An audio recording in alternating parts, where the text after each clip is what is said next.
with regards to the Khasi Hills Autonomous District Council Rules and Regulations of Land Act 2021, which was approved by the Governor of Meghalaya, the Chief Executive Member of the KHADC, Pinyat Singh Siem, informed reporters today that representatives of three financial institutions that include the State Bank of India, the Axis and the HDFC banks were summoned by the Council to a meeting wherein they were apprised of the Act, which mentions that no financial institution shall deny loan to any borrower whose land documents have been approved by the KHADC. Pinyat Singh Siem informed reporters that unlike other financial institutions, the three banks were summoned to the council as they have been denying loan to borrowers based on submission of land documents approved by the KHADC. The CEM further added that information would also be sent to the Secretary Land Department of the Council to implement the Trading by Non-Tribal Act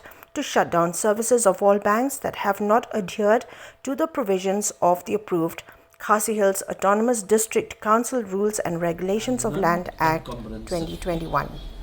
Kamut hapo jom gini ka Land Act nila yo ya ka bor ban issue kini ki certificate. But nim artatin syu bakat kabala ai bor ling ba kini ka act baki bank kindang kintat yeki loan application jo ki bri juni. Te habe dei ba kata ni sokya ya kani but nila khot yeki ki bank ban wan ban kendo ini but haka meeting ke bangila kendo nila batha yo deputy secretary in charge jongkalan ban issue ya ka circular but ban enclose ya kani ka copy jo kani ka act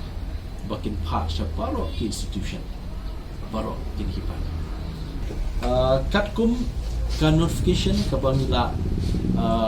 penbenar yar syopal ba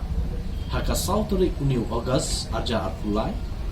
nilawan ra ru ya ka notification banbu ikislap namata ka registration of land kabumut hakijaka sol kibahab haka schedule area kibalat kali kata square feet de se kata ka door registration shabam lat kali kata square feet kata ka door registration but shikijaka no kendong ngidon ka urban ba ka rural area ni kijaka ba lat kali kilong la ka jong ka door kat kum ka square feet shikiba mlat kali kalong la ka jong ka door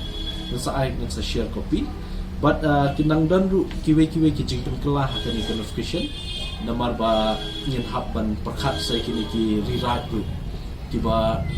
ki kishnong ki badan ikarat ki badan de ki spa eka ki jaka kala dakin register but ni hakaju kapon se kanam ya hap shu tenam ta kita ru ngila don ka jing tumur kat em charge la banwan ra ka corrigendum habi de kani ka notification bahaya ki rewrite ki recall nin sadon ka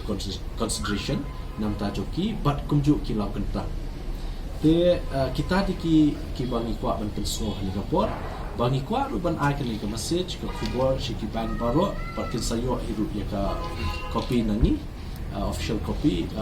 correspondent nani kamtam ki shiti ki circular